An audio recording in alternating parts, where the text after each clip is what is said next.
Boa noite. Vamos seguir a nossa meditação de Romanos, através aqui também do livro do irmão Bruce Anstey, que comenta o livro de Romanos.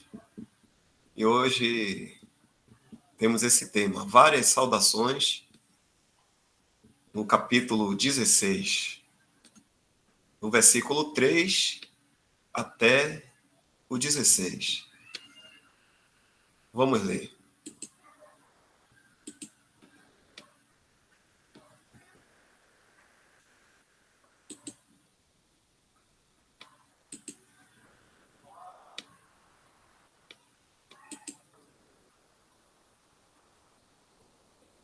Boa noite aí para o Elton, que também chegou. George, você quer ler aí, George? Do 3 até o 16, pode ser? Sim.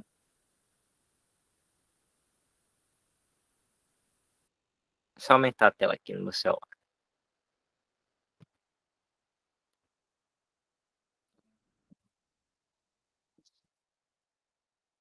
Saudai a Priscila e a Áquila, meus cooperadores em Cristo Jesus, os quais pela minha vida expuseram as suas cabeças, o que não só eu lhes agradeço, mas também todas as igrejas dos gentios.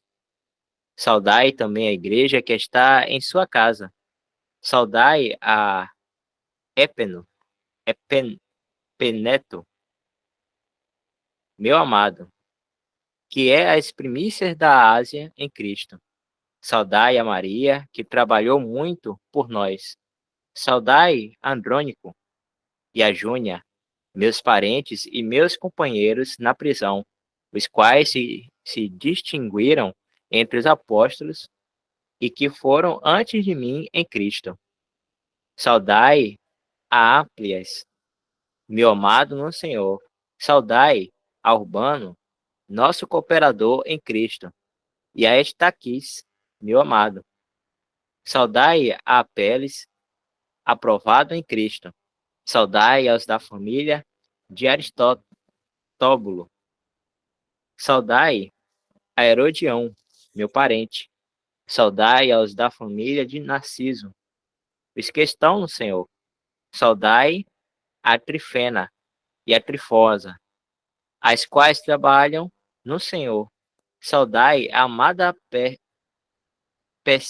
Pérsida, a qual muito trabalhou no Senhor. Saudai a Rufo, eleito no Senhor, e a sua mãe e minha. Saudai a Síncrito, a Flegonte, a Hermas, a Patrobas, a Hermes e aos irmãos que estão com eles. Saudai a Filólogo, Filólogo, Filólogo e a Júlia, a Nereu e a sua irmã, e a Olímpia, e a todos os santos que com eles estão. Saudai-vos uns aos outros com santos ósculo. As igrejas de Cristo vos saúdam.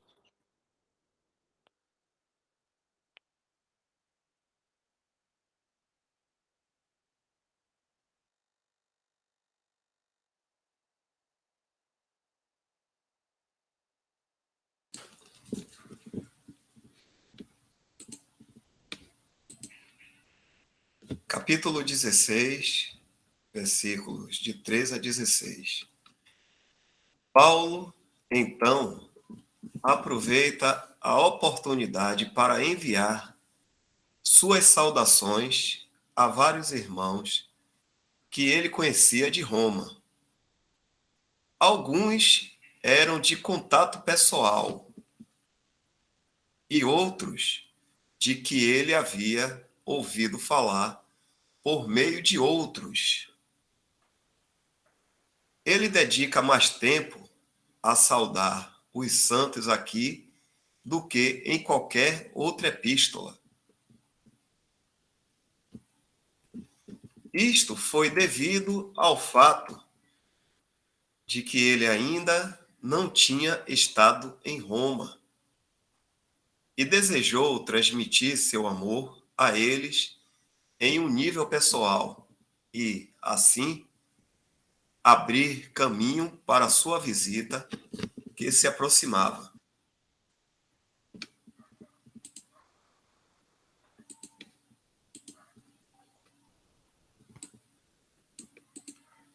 Vemos nessas saudações delicados toques de afeição e algumas ternas lembranças daqueles que ele conhecia desde os primeiros dias. Isso nos dá percepção quanto à genuinidade do amor que fluía entre a comunhão dos santos naqueles dias. Paulo menciona 26 nomes e refere-se a muitos outros que não são nomeados. Há 9 mulheres mencionadas no capítulo. Vamos lá. Versículo 3 até o 5, parte A.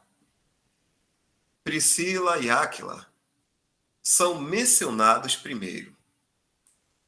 Seus nomes são encontrados em nada menos que 6 lugares nas Escrituras. 3 vezes o nome de Priscila é mencionado primeiramente. Atos 18:18, Romanos 16:3, 2 Timóteo 4:19. E 3 vezes o de Áquila. Atos 18:2, 26, 1 Coríntios 16, versículo 19. Mencionando o nome dela em primeiro lugar, não significa que ela era uma mulher arrojada que assumiu a liderança em seu casamento. Um olhar atento para estas 6 passagens mostrará que ela é mencionada em primeiro lugar, porque a ênfase na passagem está no lado doméstico das coisas, onde a mulher deve governar a casa. 1 Timóteo 5,14.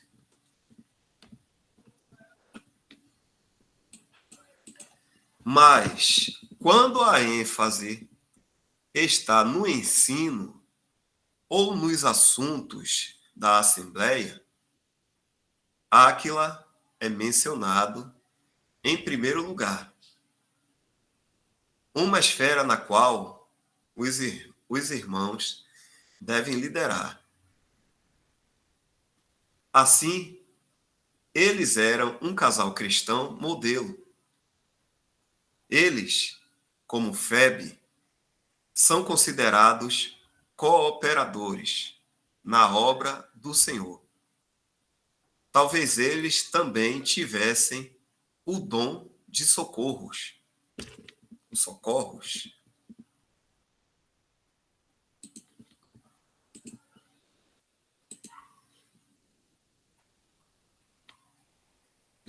Em uma ocasião, eles arriscaram suas vidas para ajudar Paulo.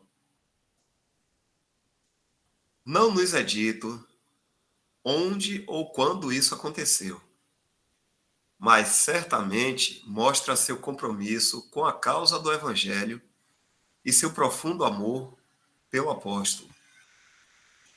O fato de Paulo dizer que eles arriscaram a sua própria cabeça, o seu próprio pescoço, singular, mostra que eles eram um em seu propósito em servir ao Senhor.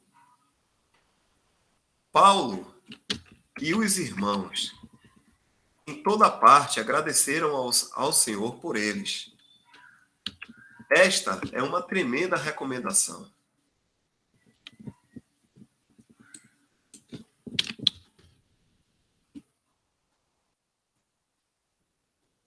Além disso, descobrimos que sua casa estava aberta aos santos e que eles estavam dispostos a ter reuniões de assembleia em sua casa. Dos versículos 14 e 15. Assumimos que os santos em Roma não necessariamente se reuniam em um único local. Parece que havia mais de um lugar de reunião, mas a assembleia era uma, conforme 1 Coríntios 14, 23. Vemos que este foi o caso em Corinto também. Em grandes metrópoles, com dificuldades de locomoção, não era prático para todos em uma assembleia, em uma determinada localidade, se reunirem em um só lugar. Versículo 5, parte B. Paulo saúda Epêneto em seguida.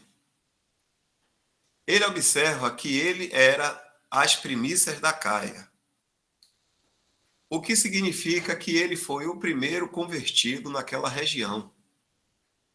No entanto, isso conflita com 1 Coríntios 16, 15, que afirma que Estéfanas e sua casa foram os primeiros a serem salvos naquela região. Mas realmente não há dificuldade. A Caia, aqui em Romanos 16, 5, é um erro de tradução. Deveria ler Ásia. Em português está correto. Assim, Epêneto foi o primeiro a ser salvo na Ásia Menor, sudoeste da Turquia. E Estéfanas foi o primeiro a ser salvo na Acaia, sul da Grécia.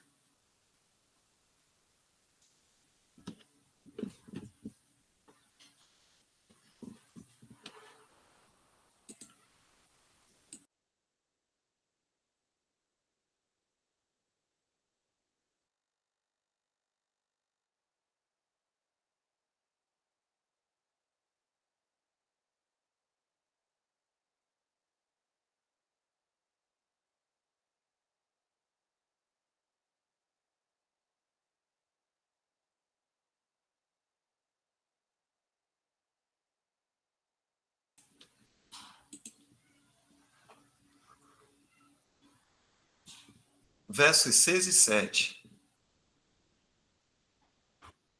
Estão dando para me ouvir bem aí a voz? Está cortando? Tá nítido? Está normal?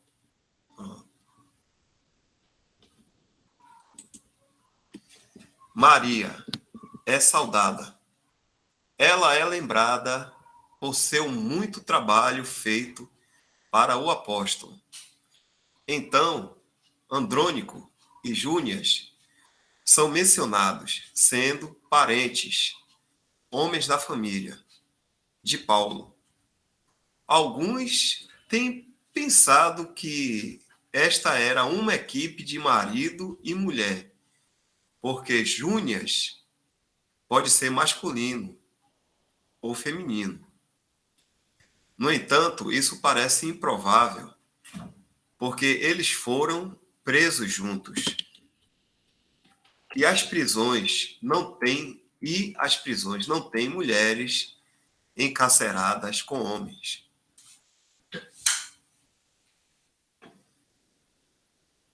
Ele diz que eles eram notáveis entre os apóstolos, o que significa que eles eram altamente estimados pelos apóstolos por causa do serviço que prestavam. Não diz que eles foram presos ao mesmo tempo e lugar que Paulo, mas eram companheiros de sofrimento nessa maneira. Esses queridos servos se tornaram cristãos antes de Paulo. E isso nos leva a pensar se eles haviam orado pela conversão de seu parente instruído. Interessante. Se alguém quiser comentar alguma coisa.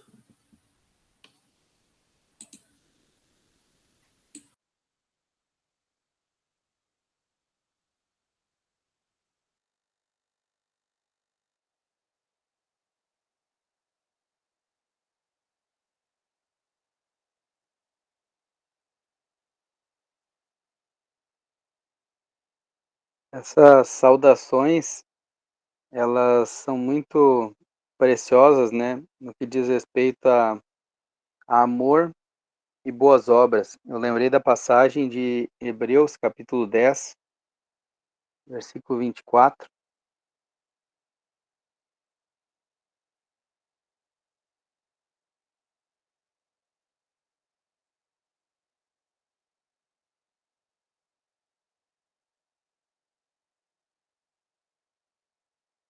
Consideremo-nos uns aos outros para nos estimularmos a caridade, o amor e as boas obras. Então, o apóstolo Paulo, nessas saudações, ele está tendo consideração por cada um daqueles nomes que ele está citando ali, e ele chega a relacionar alguma boa obra a esses nomes ali. Muitos serviram no Senhor, fizeram tal coisa, hospedaram e tal, enfim. Então ele relaciona boas obras. E essa consideração que ele está tendo para com esses que ele está citando os nomes, estimula não só essas pessoas, as boas obras, mas também até ele próprio, o apóstolo Paulo, ao amor e às boas obras. Estimula os outros e a ele próprio, ao amor e às boas obras. Então, como isso é importante, esse ponto da gente ter consideração pelos irmãos, né? E reconhecer o trabalho dos irmãos. Isso não quer dizer de ficar massageando o ego, não tem nada a ver com isso, porque aí tu vai estar sendo pode estar sendo um tropeço por mão. Mas é uma questão de reconhecimento do trabalho do irmão, muitas vezes até falando para outros irmãos e não para aquele irmão específico, mas para outros irmãos, veja só o que o irmão tem feito, olha só como o irmão tem se dedicado, vamos agradecer ao Senhor pela vida desse irmão, pelo que ele tem feito, vamos orar por ele, enfim. E a gente sabe que se algum irmão, se alguém faz alguma coisa para o Senhor, é só por graça e misericórdia dele, né? Porque de nós mesmos não há nada, né? E os instrumentos, né, eles não são nada, né? Agora tá lembrando uma passagem, aquela passagem que fala, mas é Deus que dá o crescimento, né? Acho que é 1 Coríntios, capítulo, é o capítulo 3, se não me falha a memória, se o irmão souber. Quem é Paulo, quem é Apolo, é esse mesmo. Pois quem é Paulo, quem é Apolos, senão ministros pelos quais crestes, e conforme o que o Senhor deu a cada um? Eu plantei, Apolo regou, mas Deus deu o crescimento, pelo que nem o que planta é alguma coisa, nem o que rega, mas Deus que dá o crescimento. Ora, o que planta e o que rega são um, mas cada um receberá o seu galardão segundo o seu trabalho. Imagina, né? Então, nem o que planta, nem o que rega é alguma coisa, mas quem é Deus que dá o crescimento. Só que o que planta e o que rega vão receber galardão, né? Mas quem deu o crescimento foi Deus. Então, maravilhoso isso, né? E esse ponto de se considerarmos uns aos outros e nos estimularmos uns aos outros, né? É muito precioso. É 1 Coríntios capítulo 3, a gente está lendo. Tá na tela, mano. Versículos 5. até o 8. Então, isso é maravilhoso, né? Essa consideração de uns para com os outros.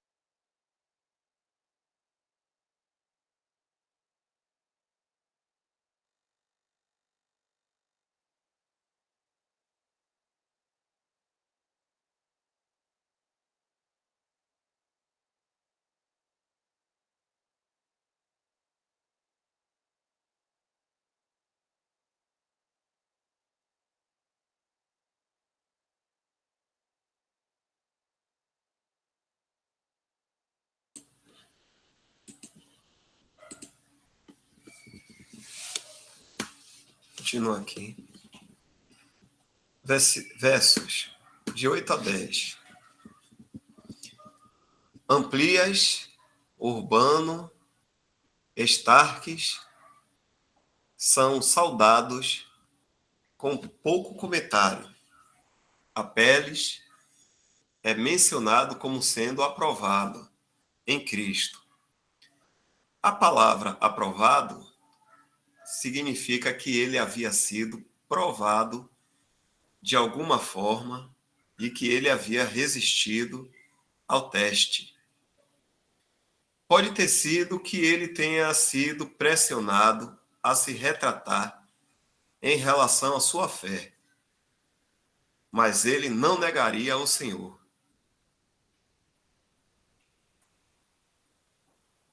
Aristóbulo não é saudado, mas os da sua casa são.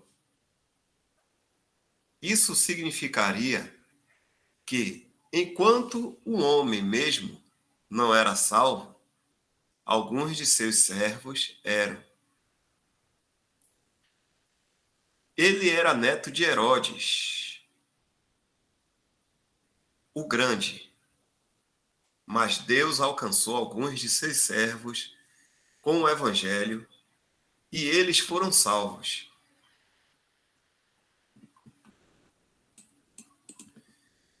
Paulo enviou saudações a eles. A mesma coisa aconteceu com alguns da casa de César. Isso mostra o poder da graça de Deus.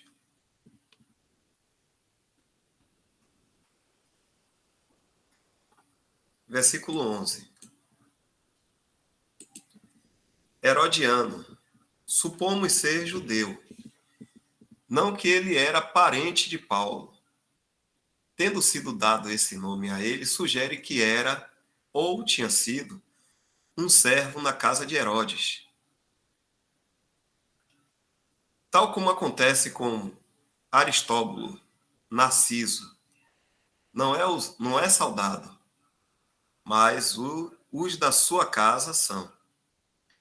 Novamente, isso significaria que, embora o homem não fosse salvo, alguns dos seus familiares eram. A história registra um grande homem de posses com este nome que viveu na época e que foi influente com Cláudio César. Ele pode ter sido esse próprio homem.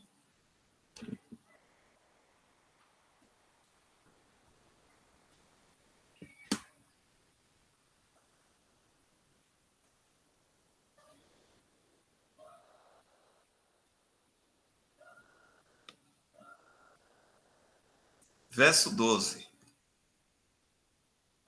Trifena e Trifosa são saudadas como aquelas que estavam trabalhando no Senhor. A julgar pela semelhança de seus nomes, muitos pensaram que provavelmente eram irmãs na carne, assim como irmãs no Senhor. Pérsida é mencionada como tendo trabalhado muito no Senhor. O fato de que é indicado no tempo passado, esse trabalhado aí, né? Passado indica que esta irmã era agora mais velha e incapaz de continuar como ela fez uma vez. No entanto, o serviço que prestou é lembrado pelo apóstolo. É improvável que ela não fosse capaz de continuar servindo porque estava doente. Porque, nesse caso, Paulo teria enviado sua condolência a ela.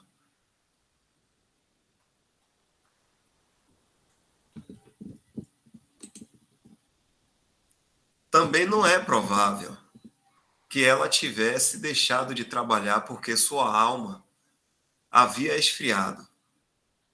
Nesse caso, ele não a teria saudado com saudações tão calorosas.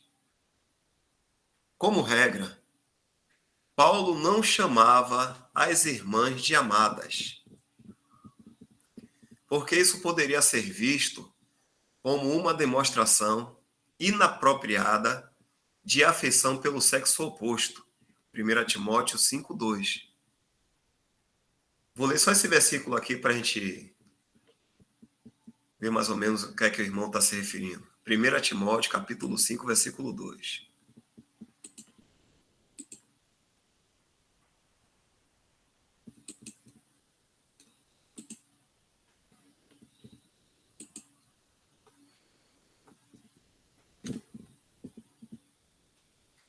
Vou ler desde o 1 aqui. Não repreenda asperamente os anciãos, mas admoesta-os como a paz, aos mancebos como a irmãos, as mulheres idosas como a mães, as moças como a irmãs, em toda a pureza.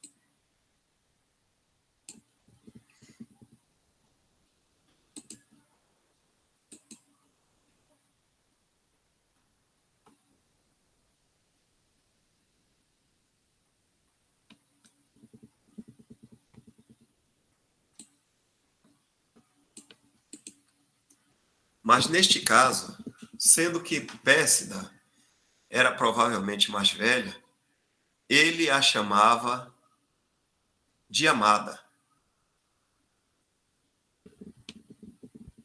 Deu para entender aqui as irmãs aqui, essa parte? Algum irmão quer comentar aqui também? Ajudar aí no entendimento?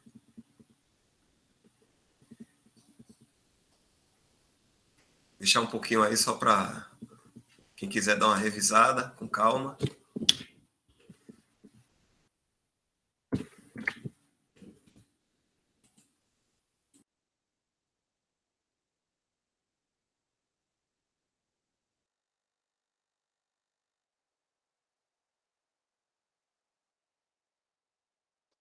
Aquele versículo que o irmão colocou de Timóteo, se puder colocar de novo, mano. 1 Timóteo 5:2.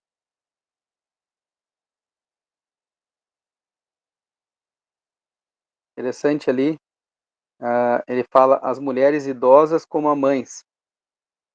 E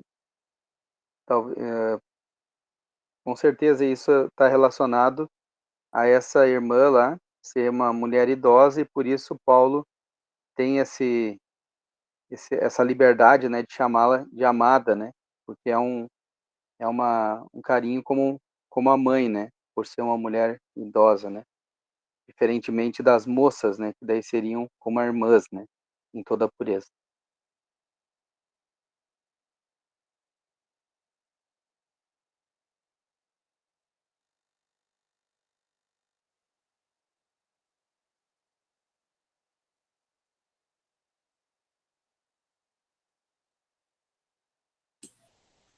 Isso é cuidado das escrituras e nos direcionar corretamente, né? O nosso tratamento uns com os outros. E aqui o escrito do irmão, eu também julgo, é ter um bom discernimento das escrituras, para perceber o porquê está sendo dito dessa forma ou de outra forma.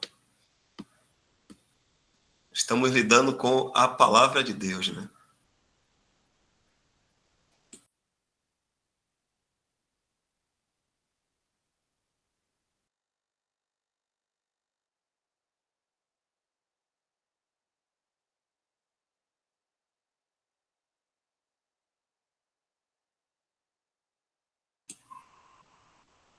Como o Heber falou, foi muito bem observado isso aí.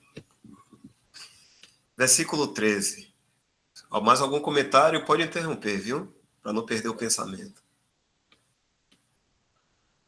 Então, muito voltado para esse ponto, eu me lembrei na infância, na adolescência, aproximadamente, se não me falha a memória, que existia uma irmã, né, na igreja, né, na denominação daquela época, e que ela era cristã, mas o marido não.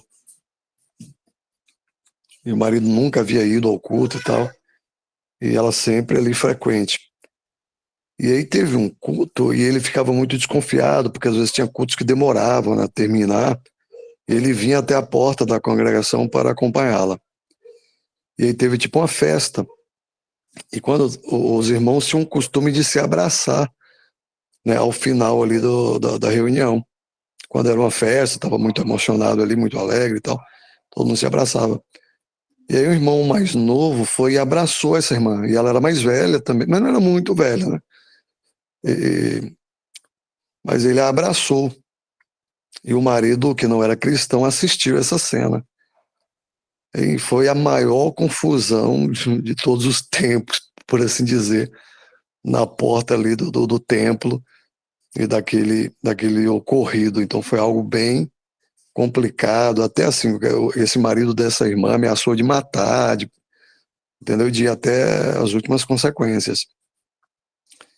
Então, olha, a gente, uma brecha, né? Uma falha ali, e olha o cuidado que a gente vê aqui nas escrituras, né?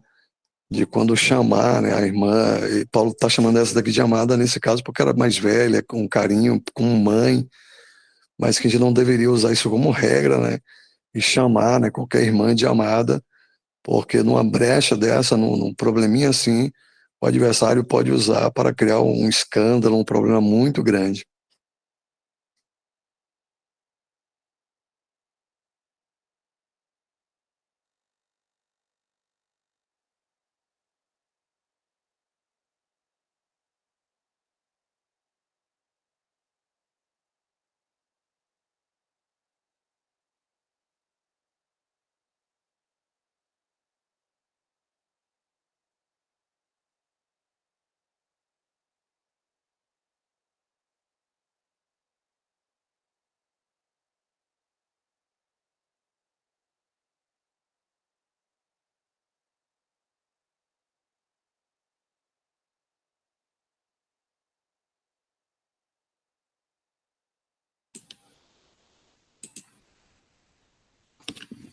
Importante. Vou continuando aqui, viu? Verso 13. Rufo é saudado.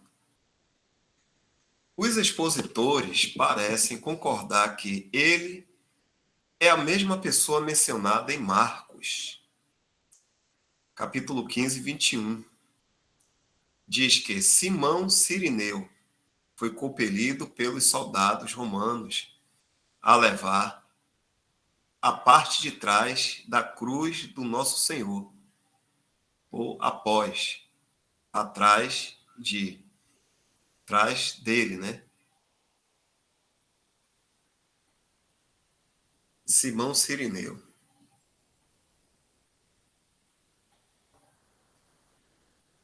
Isso aqui está em Lucas 23, 26. Em seguida, segue-se um comentário que parece ser uma observação casual. O pai de Alexandre e de Rufo. Marcos 15, 21.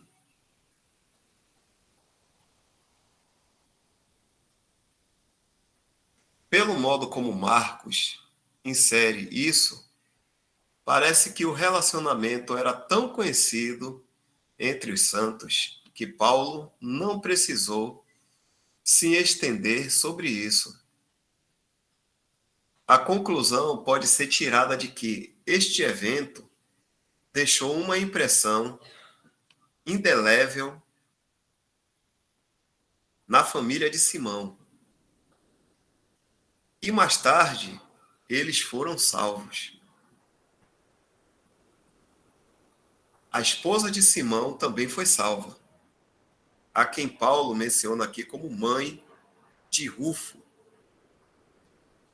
Ele acrescenta que ela também foi mãe de Paulo, no sentido de que ela desempenhou o papel de mãe para com ele.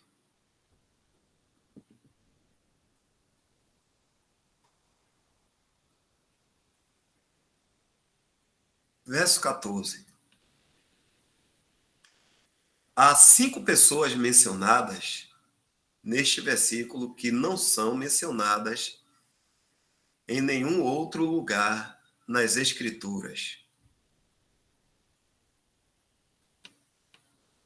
Ansícrito, Flegonte, Hermas, Pátrobas e Hermes. Ao acrescentar e aos irmãos que estão com eles, parece indicar que eles não se reuniam com aqueles na casa de Áquila e Priscila, mas em outras partes da cidade. Eles são saudados junto com os outros no capítulo, indicando que eles não estavam agindo em independência, mas foram considerados como estando no mesmo terreno de comunhão.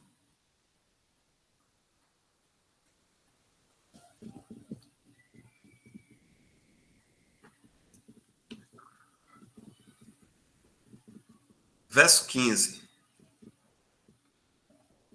Outras 5 pessoas são mencionadas neste versículo. Filólogo, Júlia, Nereu, sua irmã, e Olímpia.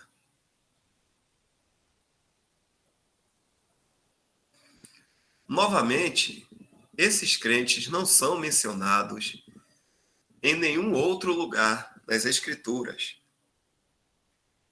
Ao acrescentar, e todos os santos que com eles estão, Paulo parece indicar que esses irmãos também estavam reunidos em uma casa diferente naquela vasta cidade. Eles também, como aqueles no versículo 14, estavam em comunhão com os outros santos da cidade, como estando no mesmo terreno de comunhão.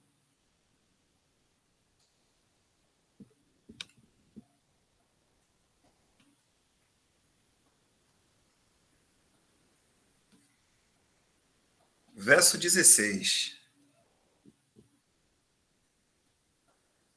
Saudações calorosas entre os santos romanos foram encorajadas na forma de um santo ósculo. Seu desejo é que eles mostrassem amor e cuidado genuíno uns pelos outros. Ele envia saudações da parte de todas as assembleias de Cristo.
ponto que foi mencionado ali acerca de que eles não estavam agindo de forma independente, o Espírito Santo sempre tem o cuidado de quando forma uma nova assembleia local, ele está sempre relacionando aqueles irmãos da assembleia mais próxima que já existia ali. Em 1 Tessalonicenses, capítulo, deixa eu ver,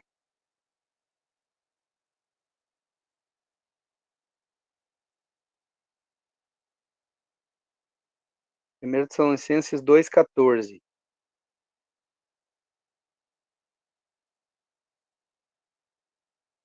é dito assim: porque vós, irmãos, haveis sido feitos imitadores das igrejas de Deus que na Judéia estão, ou assembleias, né, de Deus que na Judéia estão, em Jesus Cristo.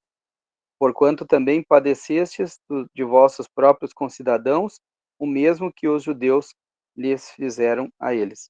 Então, esse imitadores aqui não é no sentido de que eles estavam apenas imitando exteriormente, mas é no sentido de que o Espírito Santo está tendo cuidado de mostrar que esses irmãos em Tessalônica, eles estavam vinculados, ligados aos irmãos da Judéia.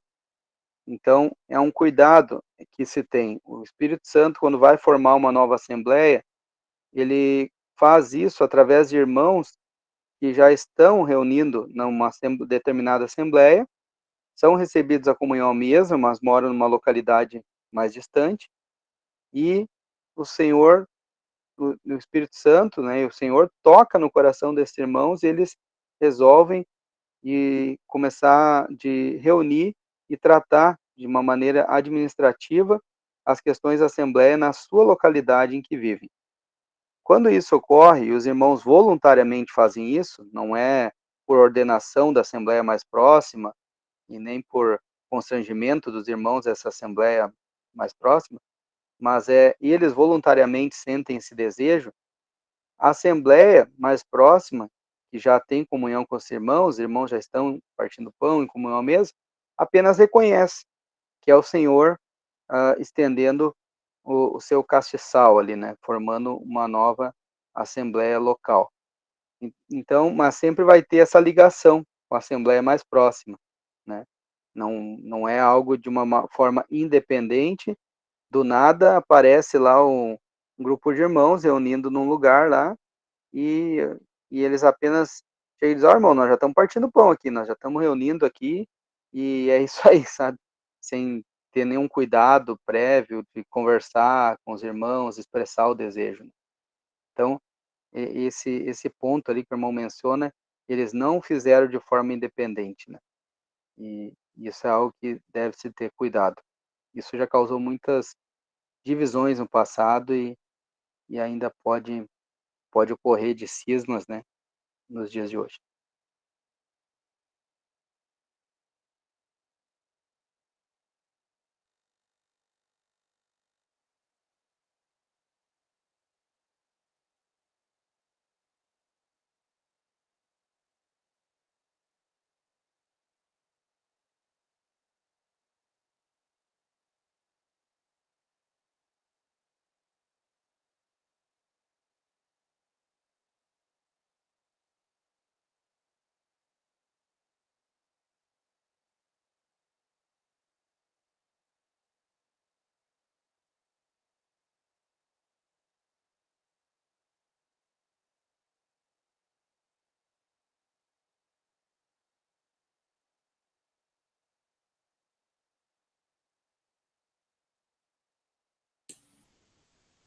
O que os irmãos acham aí? Vamos ler agora essa nota de advertência, faltam uns 10 minutos.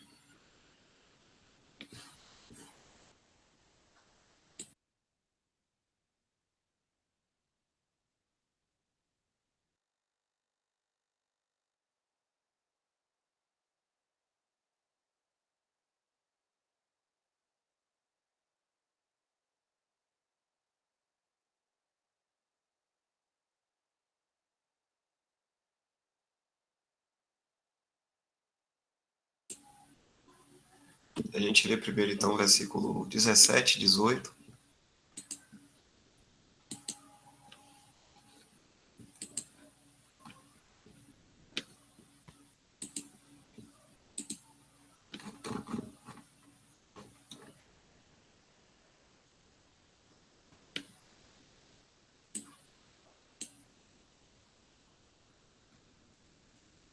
Aí, George, pode ler?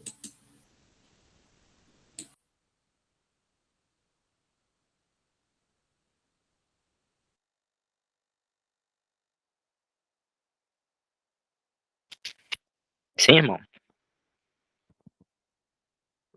partir do versículo 17? Isso, é 17 e 18. Certo.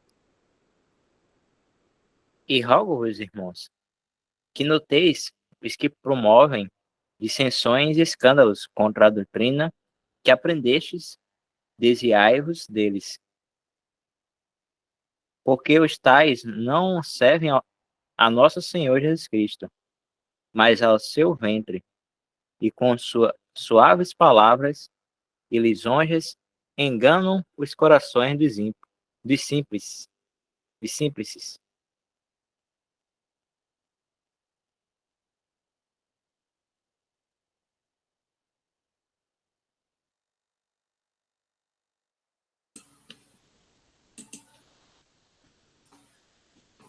Versos 17 e 18. Uma nota de advertência.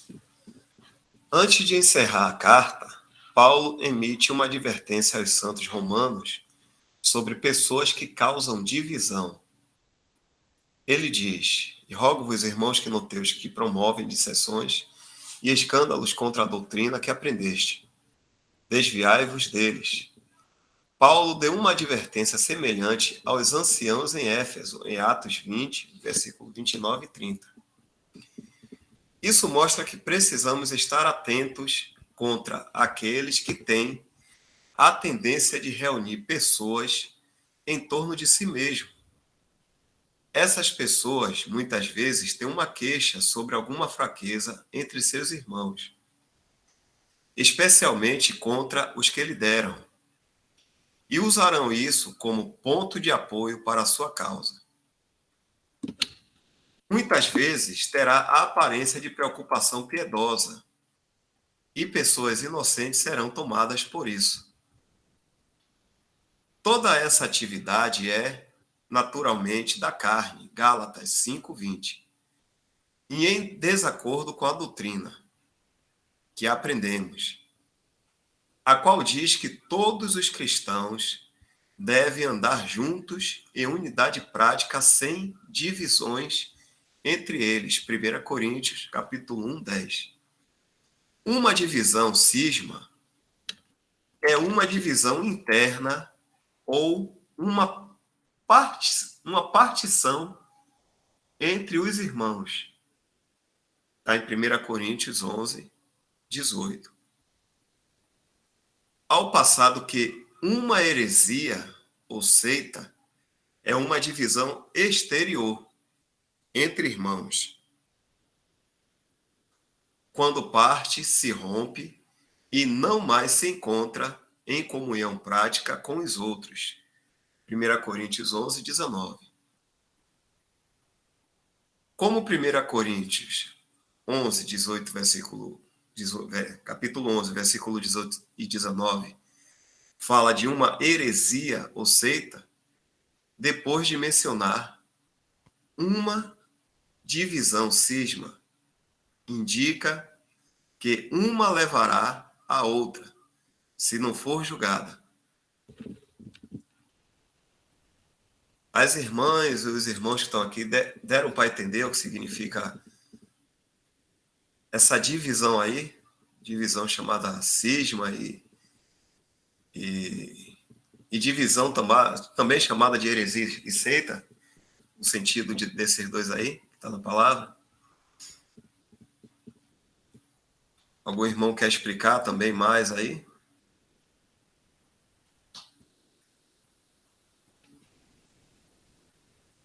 Valdilene, entendeu, Valdilene? Valdeci.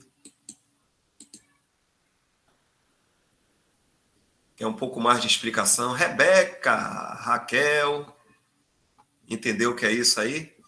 Michele da Hora, Val,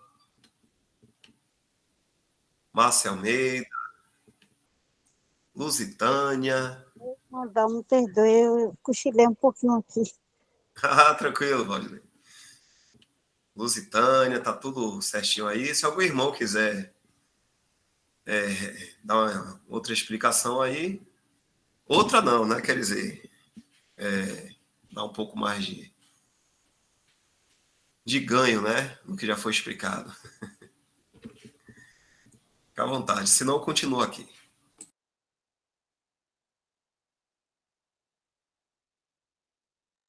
Ele está dizendo ali, 1 Coríntios, né, expressa tudo isso que ele está dizendo, porque toda divisão interna é um cisma, ou todo cisma é uma divisão interna. Isso seria o quê? Diferenças de opiniões. Paulo fala lá em 1 Coríntios que digais todos uma mesma coisa e que não haja entre vós dissensões.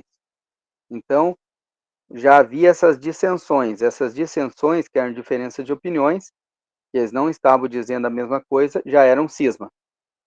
Um cisma é uma divisão interna. Se não tratado, ele, consequentemente, fatalmente, ele vai evoluir para uma heresia, que é uma divisão externa, que daí já é uma partição, né, que nem ele fala ali, né? E daí já é os irmãos saindo mesmo da comunhão, né, prática com os outros. E por isso que deve-se ter cuidado. Não tem problema quando os irmãos não têm uma mesma opinião de um determinado assunto, desde que esses irmãos não conflitem por isso. Porque pode ser pode ser não. Há irmãos que estão em nível de conhecimento num determinado assunto maior do que outro irmão naquele determinado assunto. E aquele outro irmão pode estar em nível de conhecimento num outro assunto maior do que aquele primeiro irmão naquele outro assunto. Então, o nível de conhecimento ele não é linear, né? Os privilégios e as bênçãos que nós temos em Cristo, isso é linear. Todos temos. Um cristão convertido ao milésimo de segundo e um que está 80 anos de caminhada na fé, piedoso, tem os mesmos privilégios no Senhor. Mas o conhecimento não é linear. Então, essa questão dessas diferenças de opiniões que às vezes surgem, pode ser porque um irmão não tem ainda um conhecimento que o outro irmão tenha. Então, se há essa diferença, ah, e sabem como lidar com isso, tudo bem. Agora, se houver alguma dissensão, aí é algo que precisa ser tratado, porque senão pode evoluir para uma heresia, né? Então, o cisma, diferenças de opiniões e que estão causando dissensões, né? Então, se não tratado, vai evoluir para uma heresia, e aí é a divisão prática, né? Daí já aqueles partidos que já estavam se formando com cisma, aí eles causam uma ruptura na comunhão prática. Daí.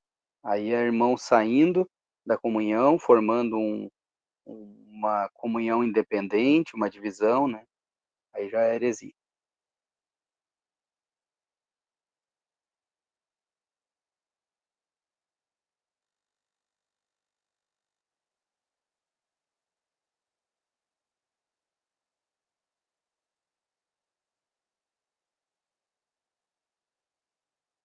Ponto importante, agora que eu lembrei, a assembleia, a igreja, né, a assembleia, ela não ensina, ela é ensinada. Os irmãos mais velhos nos ensinaram isso, é uma grande verdade. Então, como todos nós estamos sendo ensinados pelos dons que o Senhor usa numa assembleia local, é necessário que haja entendimento. Então, se um irmão falou algo na assembleia que não trouxe entendimento, não trouxe edificação, porque faça-se tudo para edificação, e a pessoa não entendeu, o que fazer? Não falar com outro irmão. Não dizer, ó, eu não entendi nada que o fulano falou. Não, vai fala com ele, vai fala com a pessoa. Ô, irmão, tu falaste isso na reunião, eu não entendi, tu poderia me explicar? Perfeitamente, o irmão, se ele falou, não falou na carne, se ele falou com entendimento, né? Ele vai explicar. E a pessoa que tem o mesmo espírito vai entender. Agora, se ele não souber explicar o que ele falou, tem algum problema. Então, ou se muitos começam a não entender o que aquele irmão está falando, pode ser um problema também. Falem 2 ou 3, os outros julguem. Então, tem que ser julgado aquilo que é falado, não é julgar a pessoa, mas aquilo que é falado. Então, deve haver edificação, né? O mesmo espírito que usa o irmão, abre a boca do irmão para falar, ele vai direcionar aquela palavra do Senhor, abrindo os ouvidos daqueles a quem ele quer que ouçam, para edificação, exortação e consolação. Então, é algo que é algo espiritual, é algo precioso, né? E é algo que não tem confusão, essa é a palavra. Deus não é Deus de confusão, é algo que vai trazer consolo, né? Encorajamento, né? E edificação.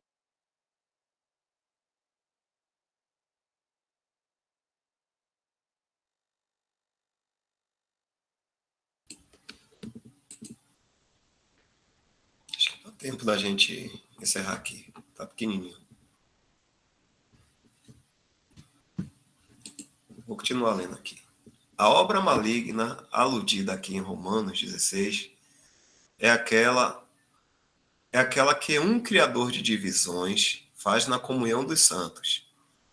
Os irmãos não são instruídos a excomungá-lo, formalmente colocá-lo fora de comunhão. Mas Paulo diz: afastai-vos dele. Note que Paulo diz aqueles que provocam divisões. Ele não diz aqueles que seguem uma divisão. Aprendemos com isso que devemos distinguir entre os líderes e os liderados nesses tipos de ruptura. Devemos, portanto, evitar o líder ou líderes, mas estender a mão e tentar ajudar aqueles que estão sendo atraídos pelo movimento de divisão. Paulo diz: porque os tais não servem a nosso Senhor Jesus Cristo, mas ao seu ventre. Assim, eles não têm a glória do Senhor diante deles, mas seus próprios interesses egoístas. Os meios pelos quais eles obtêm seguidores são por meio de suaves palavras e lisonjas.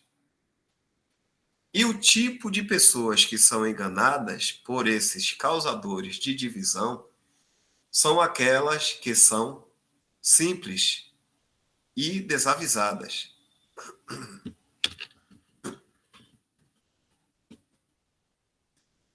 Absalão é um tipo de homem que causa divisão na Assembleia.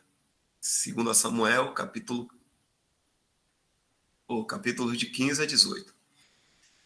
Ele atraiu alguns após si mesmo, que na sua simplicidade nada sabiam. Segundo Samuel 15, versículo 11.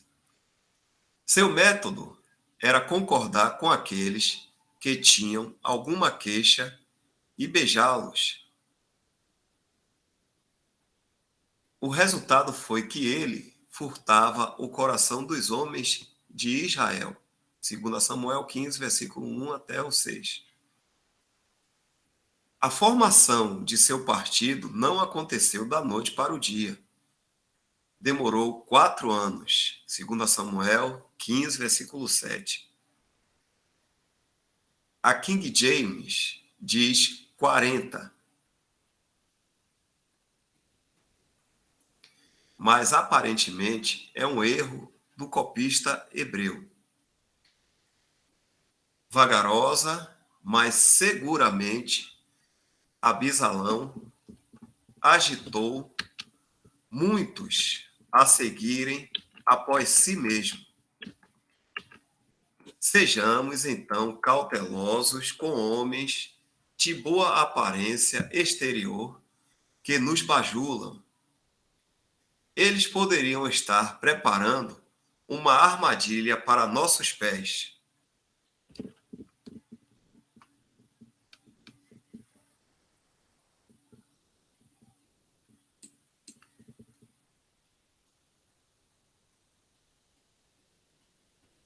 versos 19 e 20. Paulo louva os santos romanos por sua obediência. Foi um testemunho para os homens em todos os lugares. E ele acreditava que eles agiriam com a mesma obediência em suas instruções em relação às pessoas que causavam divisões. Seria um meio de se preservarem. Paulo deu esse aviso porque, embora tivessem começado bem, ele temia que eles pudessem se desviar de alguma forma. E assim, ele os encorajou a manter o foco nas coisas corretas e íntegras. Ele desejava que eles fossem sábios no bem, mas simples no mal.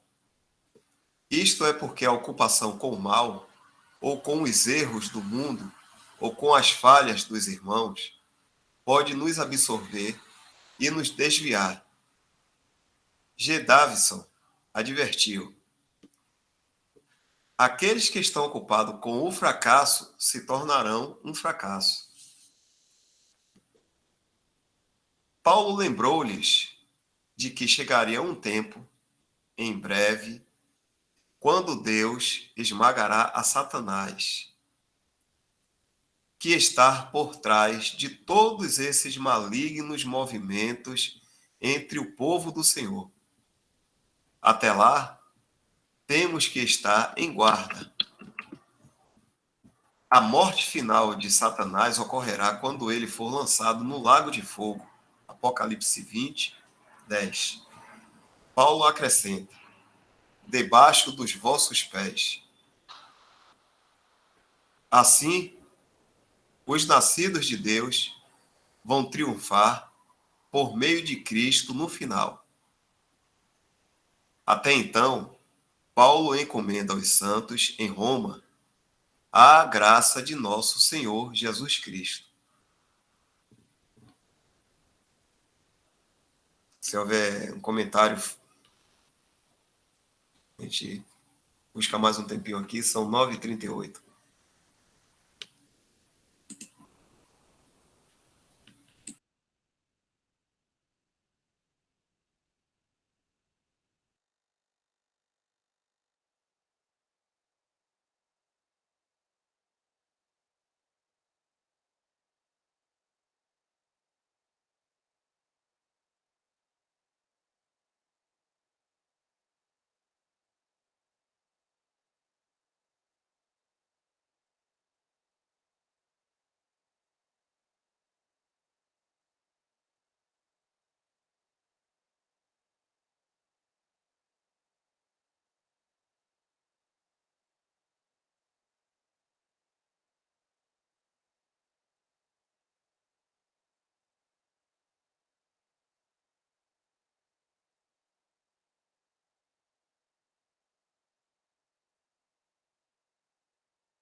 Então, já podemos encerrar, né, irmãos?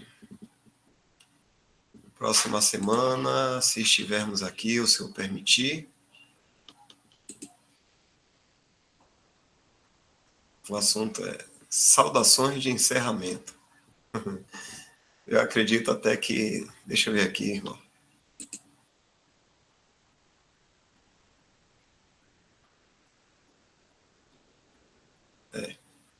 Ok, saudações de encerramento. E tem mais um pouco.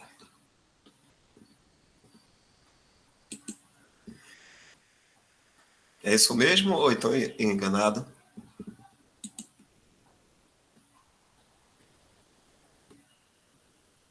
Creio que seja isso, né?